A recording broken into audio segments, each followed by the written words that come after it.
other parts have been empowering and saying, okay, well, let's identify what are the types of things that end up being blockers. So I'll give you an example. Sure.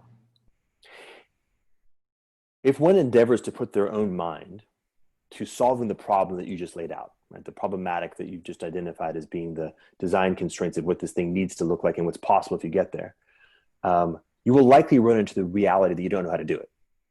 And that might feel bad. You might be like, oh, I don't know how to do this. I feel overwhelmed. And the physiological response of a task that is vastly larger than not just your capacity, but even anything that you could vaguely imagine being in any capacity at all, would then, one of the defense mechanisms that is typical in that environment is to then shut down.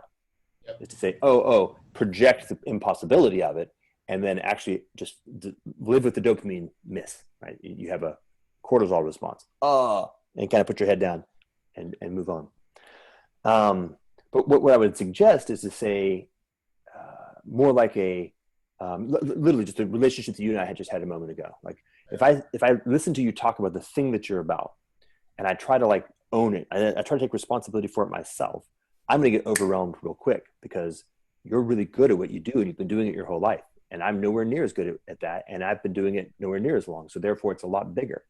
And if I want to try to own it and master it, I'm going to fail and I'm going to feel really bad about it. But there is a way for me to be able to listen to it and notice in myself something like there's something about like that's being done well. Like just that, like you can tell the difference between somebody who's doing something well and somebody who's not doing something well. And you can feel in yourself, like it's hard to explain, but the deeper sensibilities that you use to guide your best work, if you tune into those and you perceive somebody else who's doing work, you can notice whether or not they're doing something with elegance and artistry. And if they are, you can have a thank God somebody else is carrying this piece. And we can all look at this and say the problem is vast, well beyond anything that we know how to do. And that's okay. And we're not trying to solve it all at once. We're trying to figure out how to kind of get some sense of the shape of the problem and what right direction looks like and feels like, and then be able to make enough steps in the immediate term that the steps that we're making are guided by that directionality. But it's going to be a long time. It's going to be generations before we get this thing fully dialed in, right? Everybody who's currently perceiving this in 2020, most of you will be dead before this thing actually is rendered fruition. And that's a good way of holding it. Like our job is not to build the cathedral. Our job is to put a couple of bricks on each other and imagine what a cathedral might look like. Yeah, that's beautifully said. That goes towards the Socratic faith that you and I have also been talking about.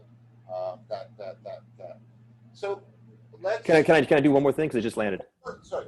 And it also goes to this problematic that I identify with you, which is the meaning crisis.